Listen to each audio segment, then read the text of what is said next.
We now come to questions to the Prime Minister. I would like to welcome the Prime Minister back to his rightful place in the Chamber. The whole House and the whole country is delighted at his recovery and welcome back to his elected House. I now call the Prime Minister to answer his engagement question. Mr. Speaker, thank you for your kind words, and it is good to be back, even though I've been away for longer than I had intended. I would like to pay tribute today to the 107 NHS and 29 care workers and all those who have sadly died from coronavirus. I know that the sympathies of the House are with their family and friends. And if I may, Mr. Speaker, I would like to place on the record in this House my own thanks to all the staff at St Thomas's Hospital for the brilliant care that I received. Mr. Speaker, this morning I had meetings with ministerial colleagues and others. In addition to my duties in this House, I will have further such meetings later today. I now call Simon Jupp. Simon Jupp. Thank you, Mr. Speaker. And firstly, I'd like to welcome the Prime Minister back to where he belongs. And I'm sure the whole House will join me in congratulating him and his fiancée on the birth of their son, Wilfred. On coronavirus, tourism is absolutely crucial to the economy of the South West, including my constituency of East Devon. While I'm currently asking visitors to come back later once the lockdown has ended, I want to make sure our vital tourism industry survives so we can be open for business at the earliest opportunity.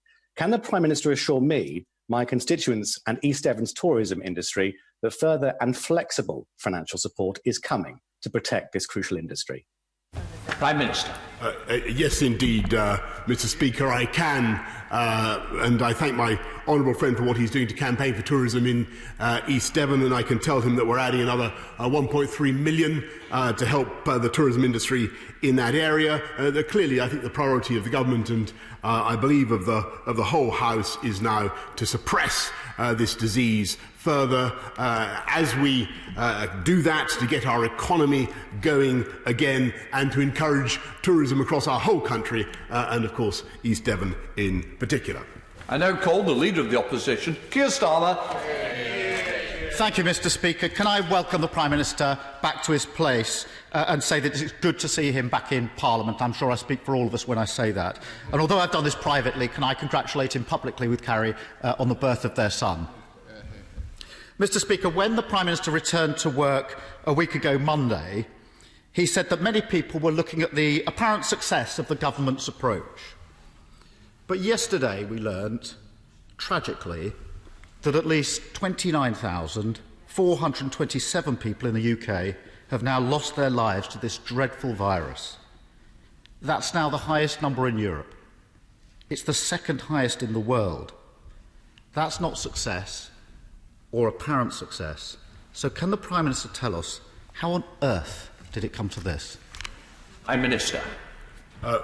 Mr. Speaker, first of all, of course, every death is a tragedy, and he's right to draw attention to the appalling statistics, not just in this country, but of course around the world. And I think I would echo really in answer to his question what we've heard from Professor David Spiegelhalter and others, that at this stage, I don't think that international comparisons and the data is yet there to draw the conclusions that we want. What I can tell him is that at every stage as we took the decisions that we did, we were governed by one overriding principle and aim, and that was to save lives and to protect our NHS. And I believe that, of course, there will be a time to look at what decisions we took and whether we could have taken different decisions. But I have absolutely no doubt that what the people of this country want us to do now is, as I said just now, to suppress this disease, to keep suppressing this disease, and to begin the work of getting our country's economy back on its feet. And I look forward to working with him and colleagues around the House to do just that. Keir Starmer. Mr. Speaker, the argument that international comparisons can't really be made when the government's been using slides like this for weeks to do international comparisons just really doesn't hold water. I'm afraid that many people are concluding that the answer to my question is that the UK was slow into lockdown, slow on testing, slow on tracing, and slow on the supply of protective equipment. And I want to go to yesterday's figures that show that whilst happily in hospitals it looks as though deaths are falling, deaths in care homes continue to go up. At the press conference last night, the Deputy Chief Scientific Advisor said, and I quote, "What this shows us is that there's a real issue that we need to get to grips with in relation to what's happening in care homes." I couldn't agree more. But 12 weeks after the Health Secretary declared that we're in a health crisis, I have to ask the Prime Minister, why hasn't the government got to grips with this already? Well, actually, Mr. Speaker, I mean, he's quite right, of course, to look at the crisis in care homes, and he's absolutely right to say that there's an epidemic going on in care homes, which is something I bitterly regret, and we've been working very hard for weeks to get it down. And a huge amount of effort has been gone into by literally tens of thousands of people to get the right PPE to care homes, to encourage workers in care homes to understand what is needed.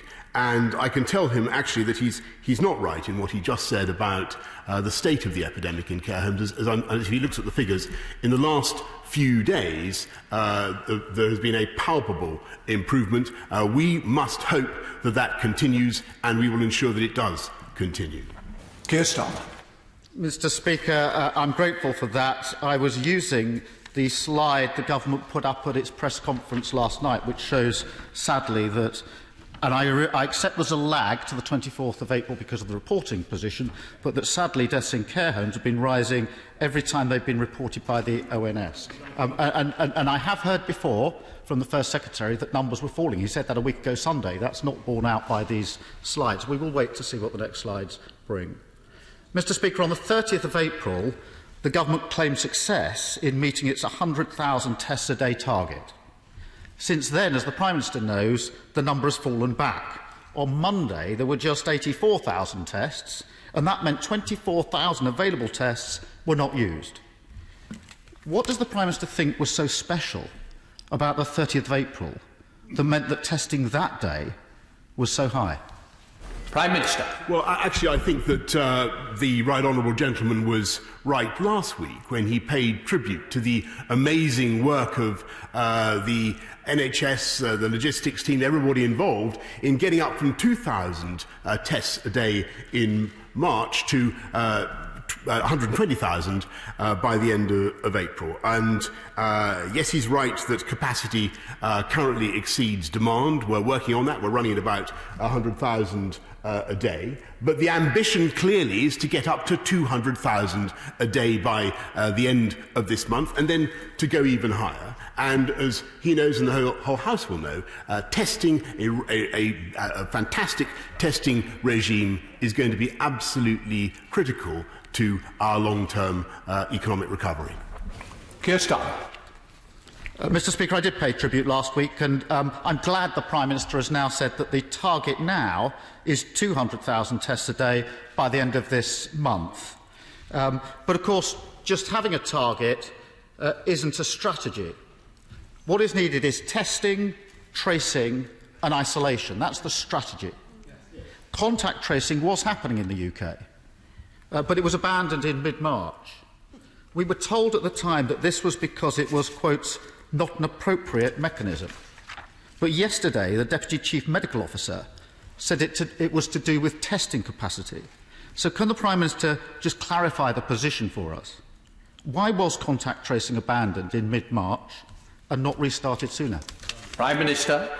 As I think is readily apparent, Mr. Speaker, to everybody who's studied the situation, and I think as the scientists would confirm, the difficulty in mid-March was that the tracing capacity that we had and that had been useful, as he rightly says, in the containment phase of the epidemic, that capacity was no longer useful or relevant since the transmission from individuals within the UK meant that it exceeded our capacity then. Now, the value of the test tracking and tracing operation that we're setting up now is that as we come out of the epidemic and as we get the new cases down, we will have a team that will genuinely be able to track and trace hundreds of thousands of people across the country and thereby to drive down the epidemic. And so, I mean, to put it in a nutshell, it's easier to do now that we've built up the team on the way out than it was as the epidemic took off. And I think most people with common sense can see those particular difficulties that we had at the time. Keir Starmer. Thank you, Mr. Speaker. I think the Prime Minister's confirmed it was a capacity problem. Can I wish the government well on the tracking and tracing now and on the app that's being trialled in the Isle of Wight? We all want that to succeed, and we'll all support that in hopefully succeeding. Can I turn to protective equipment, where clearly there are ongoing problems? Just this week, the BMA survey said that 48% of doctors had to buy their protective equipment for themselves or rely on donations. That's clearly unacceptable. And it's obvious that this problem is going to get even more acute if and when the government asks people to return to work. We're clearly going to need a very robust national plan for protective equipment. Can the Prime Minister reassure the public that they won't be asked to return to work until that plan is in place? Prime Minister. Yes, Mr. Speaker, I certainly can. And I share his frustration about PPE and the frustration that I think people have felt across the House and across the country. It's been enraging to see the difficulties that we've had in supplying PPE to those who need it. But I do pay tribute, again, to the work of hundreds of thousands of people involved in the logistics of supplying literally billions of items across the country in a timely way. There have been no national stockouts of any PPE item, and we are now engaged in a massive plan to ramp up domestic supply, and he'll be familiar with what Lord Dighton is now at work, so that, to get to his final question, we are able, in the long term, and it may be the long term, to satisfy the domestic needs of this country. Keir Starmer. And we will, of course, be setting out the details about that plan on Sunday. Keir Starmer again. Mr. Speaker, I was going to come to the plan. I'm grateful to the Prime Minister for that indication. There are millions of people on furlough, as the Prime Minister knows, millions with children at home struggling with caring responsibilities. If they're to return to work, and if their children are to return to school, they need reassurance. I think we can all feel that, reassurance that it will be safe to do so. And that means they do need to know what the government's plan is for the next stage. So will the Prime Minister give them that reassurance by setting out his plan as he says he will? Or will he come to this House on Monday to present that plan and have questions across the House? Mr. Speaker, I will of course undertake that there will be a statement to the House, as you, Mr. Speaker, and the House would properly expect about what we propose tonight. So I just want to explain to the House, as a courtesy, why it's happening on Sunday, Mr. Speaker. I'm sure you'd be interested to know that. The reason for that is very simple, that we have to be sure that the data is going to support our ability to do this. But that data is coming in continuously over the next few days. We'll want, if we possibly can, to get going with some of these measures on Monday. I think it would be a good thing, Mr. Speaker, if people had an idea of what's coming the following day. That's why I think Sunday, the weekend, is the best time to do it. But of course, the House will be fully informed, and the House will have the full opportunity to debate and interrogate me or the government on that matter. And hopefully in the future it will be to the House first. Teresa Villiers. Thank you, Mr. Speaker. Lockdown rules permit people to travel to work if their jobs are not ones that can be done from home. But some have faced criticism and pressure not to do that, including from announcements on London Underground wrongly saying they shouldn't be on the system unless they're key workers. Will the Prime Minister ask the Mayor to restore public transport capacity in London so my constituents can travel safely and we can keep as much of the economy going as possible? Prime Minister. I thank my right honourable friend, and she's absolutely right that a crucial part of our success now in getting transport to run safely will be running a bigger and more expansive tube service so that people can observe social distancing. We will certainly be working with the Mayor to try to achieve that, though there must be, and we'll come to this on Sunday and next week as well, Mr. Speaker, that there must be mitigations to help people who, for those reasons, for the reason of social distancing, cannot use mass transit. And there will be a huge amount of planning going into helping people to get to work other than by mass transit. And this will be, I hope, I know that my right honourable friend will, as a former Secretary of State for Transport, will agree, this is, or should be, a new golden age for cycling. We now go across to the Leader of the SNP, Ian Blackford. Ian Blackford.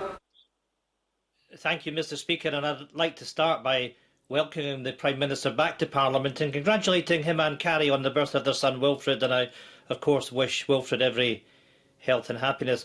Mr. Speaker, the UK's confirmed death toll now stands at close to 30,000. It is officially the highest in Europe and the second highest in the entire world, and indeed there are some estimates putting the figure even higher. And in my own community of Skye, we've faced our own heartbreaking and devastating outbreak of COVID-19 over the last few days. I do agree with the Prime Minister when he says the worst thing that we could do now is ease up the lockdown too soon and allow for a second peak of this deadly virus. To protect our citizens, the lockdown must remain in place for as long as it's needed. Well, many people might want to travel, for example, to the tourist areas during the better weather. Will he join with me in reminding everyone that non-essential travel is not permitted? And does he agree with me that the First Minister of Scotland and our approach should be only led by the best medical and scientific advice, not the politics of posturing? Prime Minister.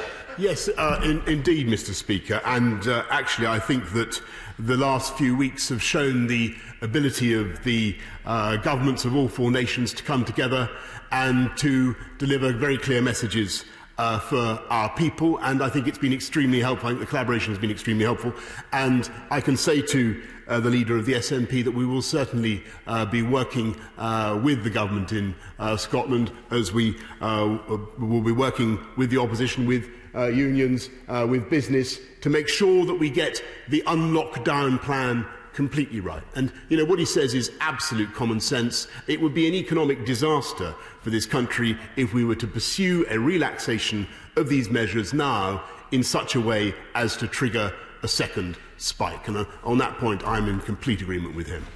Ian Blackford.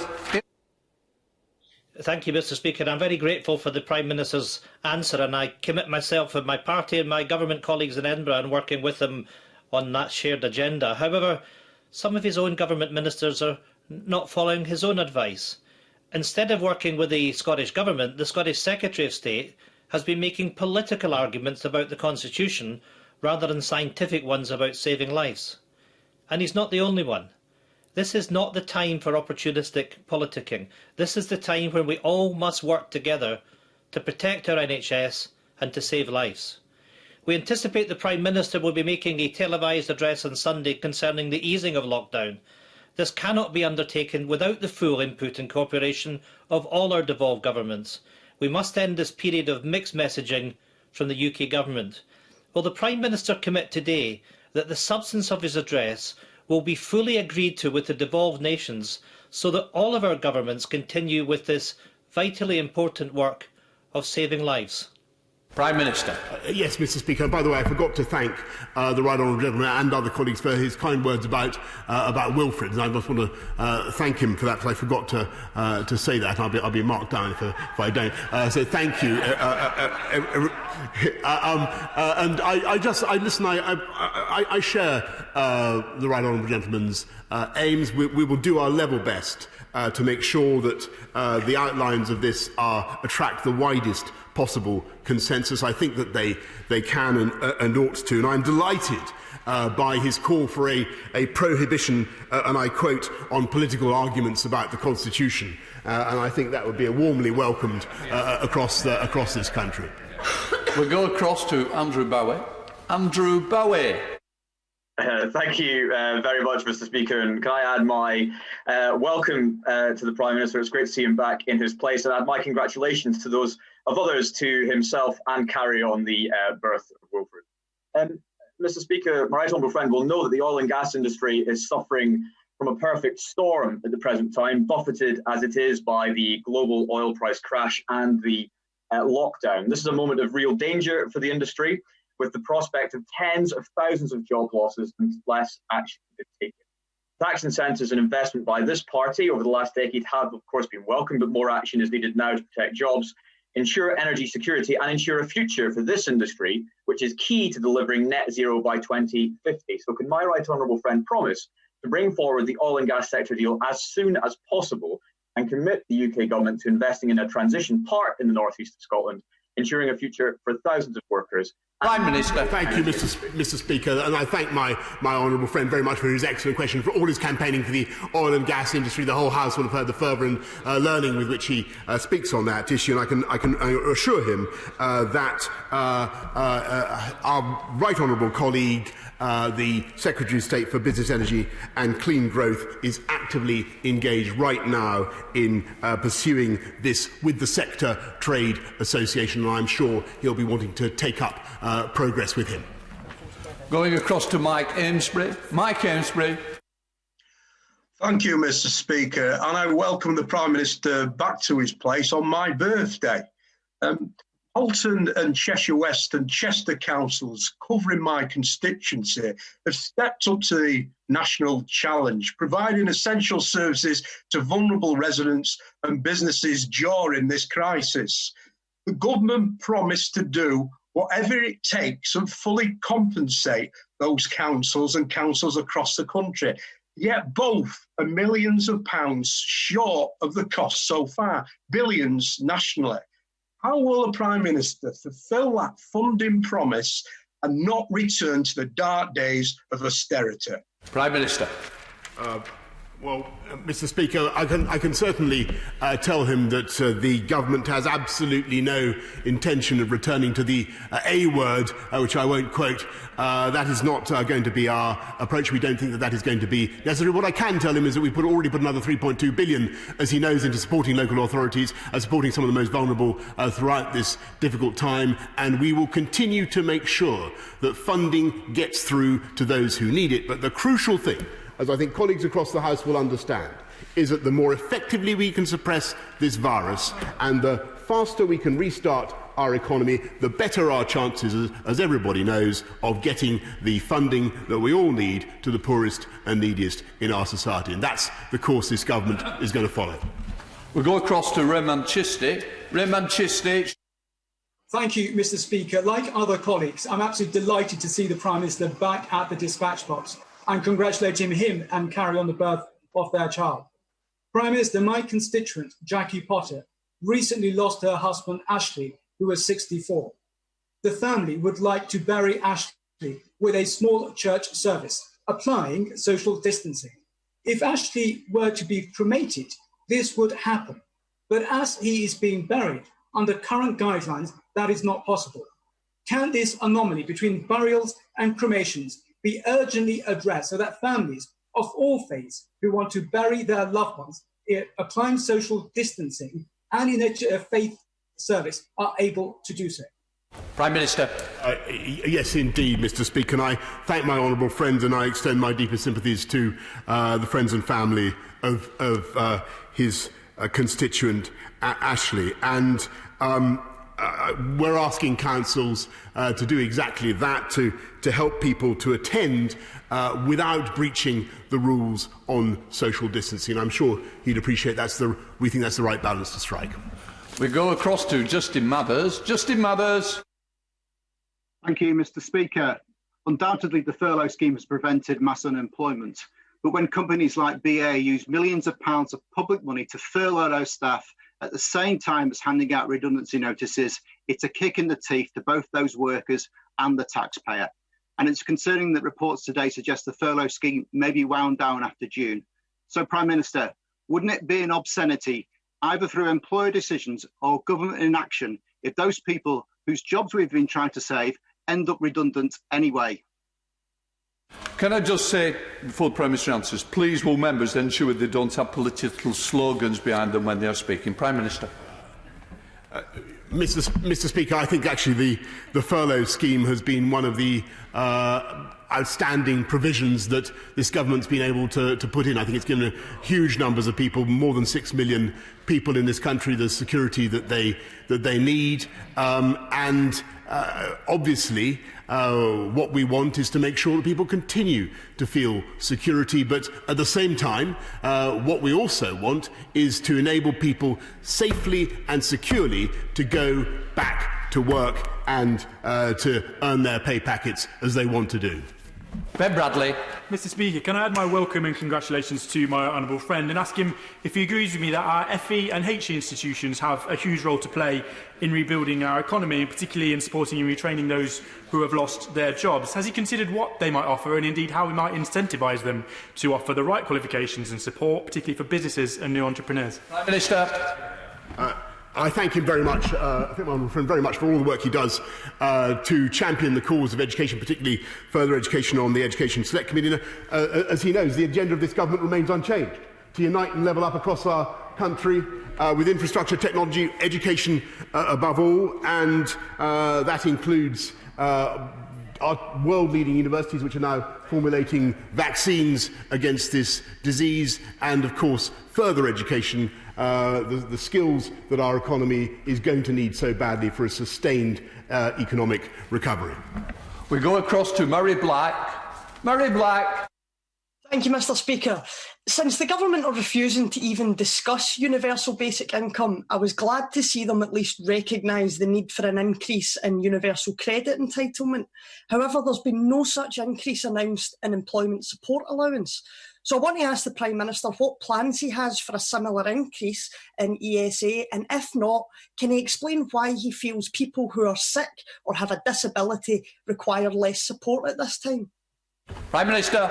As she knows, what we have done is remove the 7-day waiting time for ESA, and I'm glad, though, that she pays tribute to the big increase in universal credit, another £1,040, benefiting 4 million families across this country, a total investment of £7 billion. I think what everybody wants to see is not just people taking universal credit, but as I've said now several times, what they want to see is a careful, sensible programme attracting the widest possible support to continue to suppress the disease right down, but to allow our economy to start up again. Simon Fell. Thank you, Mr. Speaker. I've been very impressed by how businesses and individuals across my constituency have been buying and lending devices so children can learn at home during this pandemic. This initiative will obviously be significantly enhanced by the £100 million given by the Education Secretary recently. But the member for Harlow, the chair of the Education Select Committee, has suggested that when schools do go back, a catch-up premium should be brought in to close the gap between those most disadvantaged and left behind and their peers who are better off. In constituencies like Barrow, this will make all the difference as we rebuild. Will you commit to such a scheme? Minister.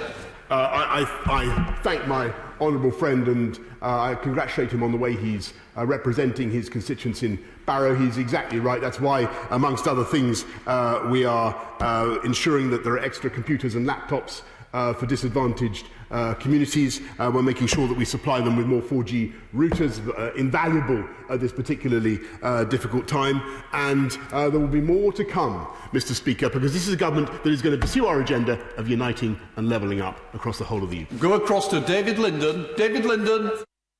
Thank you, Mr. Speaker. Since the government lowered the benefit cap threshold in 2015, it's been frozen, which is essentially a real terms cut every year to those it affects. Now, CPAG, the Resolution Foundation, and the IFS are just some of the voices calling on the government to remove the cap as part of its coronavirus response. And we know that 93% of those households affected by the cap have children, and it's ultimately those children that are losing out from this policy. So will the Prime Minister do the right thing and scrap the cap? Prime Minister. Mr. Speaker, as I've just told the House, I think he asked for lifting the cap on benefits, and as I've just told the House, there's already a total of £7 billion extra that's gone into universal credit alone. Go across to Rob Butler. Rob Butler. Thank you, Mr. Speaker. These are very dark and difficult days, but can I highlight the amazing work that's being done by volunteers across the country to help others? In my own constituency, there are dedicated groups delivering groceries and prescriptions from Stoke-on-Church to Bedgrove, from Hewenden to Berryfields. I wonder if my right honourable friend would join me in thanking them all, but perhaps especially congratulating the organisers of Bernie the Bus, which, whilst it collects food for the food bank, plays very loud party music out of the back, bringing a real note of joy and happiness to the local communities as it performs a valuable public service. Prime Minister. Well, as a thank you, I thank my honourable friend, and as a great believer in buses and part-time manufacturer, can I agree very strongly with him about the good work done by Bernie the Bus and all who support it and travel therein. We now come to the final question from Lillian Greenwood. Lillian Greenwood. Thank you, Mr. Speaker. The Community Secretary has rightly recognised that council workers are the unsung heroes of this crisis and promised to give local authorities the resources they need. But my city faces a gap of up to £55 million as a result of extra costs and lost income.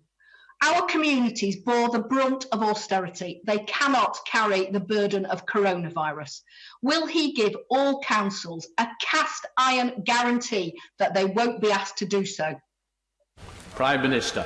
Well, I thank her very much, and she's absolutely right, as anybody knows, to draw attention to the difficulties, the straitened circumstances, the pressures that local councils have been under, and that's why we put the extra 3.2 billion in immediately to help them cope. And she should know, by the way, that Nottingham, her own city, has already had an extra 19 million to help deal with the pressures of coronavirus, and certainly that is by no means the last of the support that we will be giving to our fantastic frontline council workers who, as she rightly says, have borne so much of the brunt in this crisis.